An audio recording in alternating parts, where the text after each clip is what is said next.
በስመ አብ ወወልድ ወመንፈስ ቅዱስ አሐዱ አምላክ። አመሰሙኑ ለወርኃ ኅዳር በዛቲ ዕለት ኮነ በዓሎሙ ለአርባዕቱ እንስሳ እለ አልቦሙ ሥጋ ወእሉ እሙንቱ ሰረገላሁ ለእግዚአብሔር ጸዋርያነ መንበሩ ለአምላክ። እንደ አምላክ በሚሆን በአብ በወልድ በመንፈስ ቅዱስ ስም ኅዳር 8 በዚህች ቀን ሥጋ የሌላቸው የአርባዕቱ እንስሳ በዓላቸው ነው። እሊህም መንበሩን የሚሸከሙ የእግዚአብሔር ሰረገላዎቹ ናቸው። ስለ እርሳቸውም ወንጌልን የጻፈ ዮሐንስ እንዲህ ሲል እንደመሰከረ በዚያ ዙፋን ፊት በረድ የሚመስል ባሕር አለ። በዙፋኑም ዙሪያ 4 እንስሶች አሉ። በፊትም በኋላም ዓይንን የተመሉ ናቸው።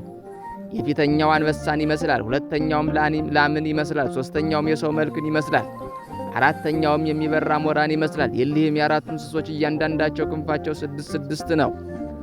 ሁለንተናቸውም ዓይኖችን የተመሉ ናቸው። የነበረ የሚኖር የአማልክት አምላክ እግዚአብሔር ጽኑ ክቡር ልዩ ነው እያሉ በመዓልትና በሌሊት እረፍት የላቸውም። ሁለተኛም ስለ እርሳቸው ኢሳይያስ እንዲህ አለ። ከዚህ በኋላ ንጉሡ ዖዝያን በሞተ ጊዜ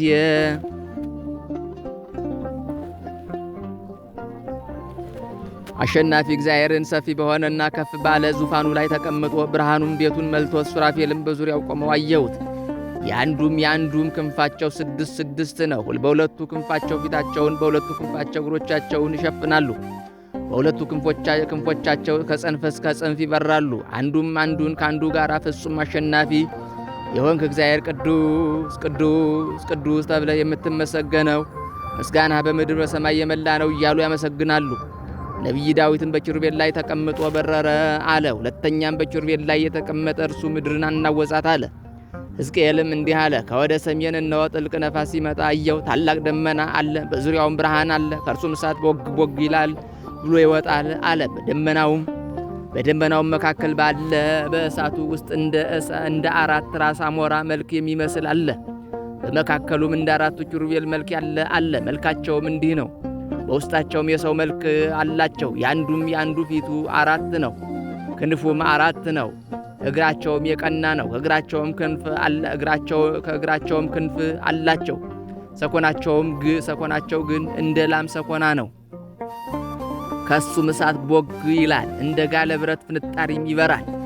ወንጌላዊ ዮሐንስም ዳግመኛ እንዲህ አለ። በዚያው ዙፋን ዙሪያ የብዙ መላእክትን ድምፅ የእንስሶችንም የእነዚህ አለቆችንም ቃል ሰማሁ። ቁጥራቸውም 1000 አለቆች ያሏቸው ብዙ ነው። ለዚያ ለተገደለው በግ ኃይልን፣ ባለጸግነትን፣ ጥበብን፣ ጽናትን፣ መንግሥትን፣ ክብርን፣ ጌትነትን፣ ምስጋናን ገንዘብ ሊያደርግ ይገባዋል ብለው በታላቅ ቃል ተናገሩ። በሰማይና በምድር ከምድር በታች በባሕር ውስጥም በእነዚያም ውስጥ የተፈጠረው ፍጥረት ሁሉ ጌትነት፣ ክብር፣ ኃይል፣ በረከት በዙፋኑ ለተቀመጠው ለእሱ ለበጉም ለዘላለሙ ይገባዋል አሉ። በእውነት ይገባዋል። እሊህም 4 እንስሶች አሜን ይላሉ። እሊያም አለቆች ይሰግዳሉ። ስለ ልዕልናቸውና ስለ ክብራቸው ለእሊህ ለ40ቱ እንስሳ ከብሉይና ከሐዲስ ብዙ መጻሕፍት መስክረዋል።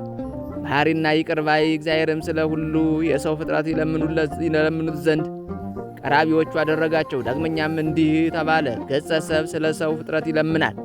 ገጸ አንበሳ ስለ አራዊት ይለምናል። ገጸ ላይም ስለ እንስሳ ይለምናል። ገጸ ንስርም ስለ አዕዋፍ ይለምናል። ከሰማይ ሰራዊት ሁሉ እነርሱ በእግዚአብሔር ዘንድ በባለሟልነት እጅግ የቀረቡ ናቸው። ስለዚህም በዓለሙ ሁሉ በስማቸው ቤተ ክርስቲያን እንዲታነጹ በዚህችም ቀን መታሰቢያቸው እንዲደረግ የቤተ ክርስቲያን መምህራን አዘዙ። እነርሱ ስለ ሰው ወገን በእግዚአብሔር ዘንድ ይማልዳሉ። ለእግዚአብሔር ምስጋና ይሁን። እኛንም በቅዱሳን ኪሩቤል አማላጅነት ይማረን። በረከታቸው ከእኛ ጋር ትኑር ለዘላለሙ አሜን።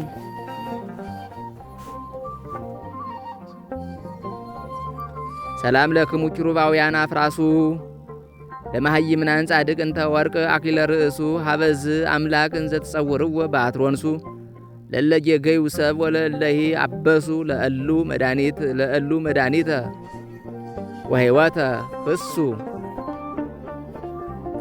መንገለ ፈለሱ ወሖሩ አበዊሃ ዘቀዲሙ ለእግዚ ክብራ ዘመጻት በበዓልክሙ ኪሩባውያን 40 ንስእለክሙ ነጽርዋ ከመትሬይ ሀበ መፍቅደ ወልድ ወእሙ እስመ ብዙሃን አዕይንት ብክሙ።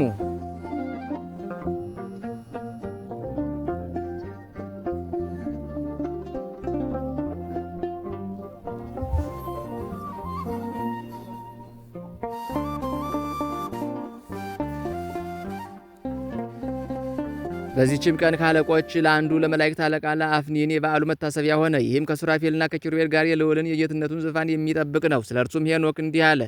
ያንን ቤት ሱራፌልና አፍኒን ዙሪያውን እየዘሩ ይጠብቁታል። እነርሱም የልዑልን የጌትነቱን ዙፋን ሲጠብቁ የማያንቀላፉ ናቸው። ለእግዚአብሔር ምስጋና ይሁን። እኛንም በዚህ መልአክ አማላጅነት ይማረን፣ በረከቱም ከእኛ ጋር ትኑር ለዘላለሙ አሜን።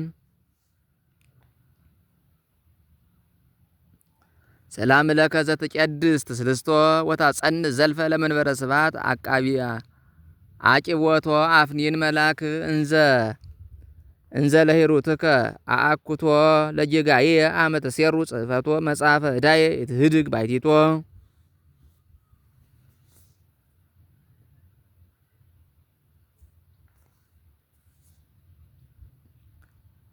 በዚህችም ቀን የሊቀ ጳጳሳት ዮሐንስ መታሰቢያ ነው። ለንጉሥ ቆስጠንጢኖስም መስቀል ተገለጠልን። ለእግዚአብሔር ምስጋና ይሁን አሜን። ሰላም ለቆስጠንጢኖስ መንፈሰ ልቡና ዛጥበቦ በአሚነ ክርስቶስ ይጽናው ያስተራት ህዝቦ በዛቲ ዕለት አምሳለ ከዋክብት በተማይትቦ በዲባ አራቱን ዛሃለ ወሰኪቦ በፈለገ ባዶስ ርየ ወነጸረ ጸልቦ።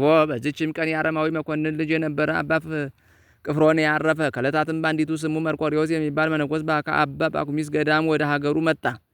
እርሱ ክርስቲያን እንደሚሆን በእርሱ ላይ ትንቢት ተናገረ። ከጥቂት ወራትም በኋላ ገዳማትን ሊያጠፋ ምርኮንም ሊማርክ ሰራዊቱንም ሰብስቦ ወደ ግብፅ አገር ዘመተ። ወደ አባ ጳቁሚስም ገዳም በደረሰ ጊዜ አበምኔቱ ወደ እርሱ መጥቶ እኔ ነኝ አለው።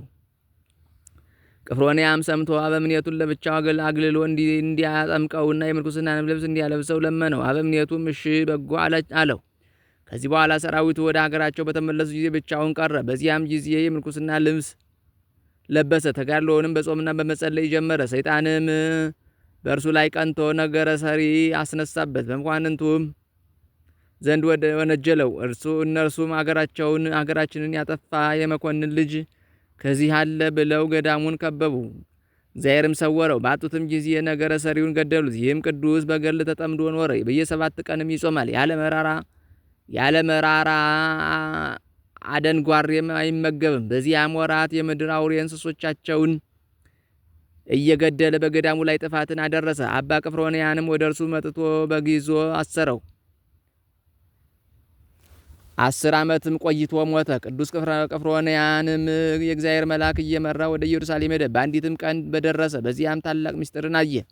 ከከበሩ ቦታዎችም ተባርኮ ወደ መኖሪያው ተመልሶ በሰላም አረፈ። ለእግዚአብሔር ምስጋና ይሁን፣ እኛንም በጸሎቱ ይማረን ለዘላለሙ አሜን። ሰላም ለቅፍሮንያን ተኮነ ክርስቲያናዊ ሀዲጎ አባሁ መኮንን አረማዊ እስከ መነኮሳት ነበሩ በህዳት ወበጽማዊ አሰረ ከመበግዝ አልቦ ምንሳዊ መራአየ ደብር ዘይቀትል አርዌ። በዚችም ቀን የዕለት የሰማዕት ኤስድሮስ ማህበር የሆኑ 182ቱ መታሰቢያቸው ነው። በረከታቸው ከተደረሰልን ከእኛ ጋር ትኑር ለዘላለሙ አሜን።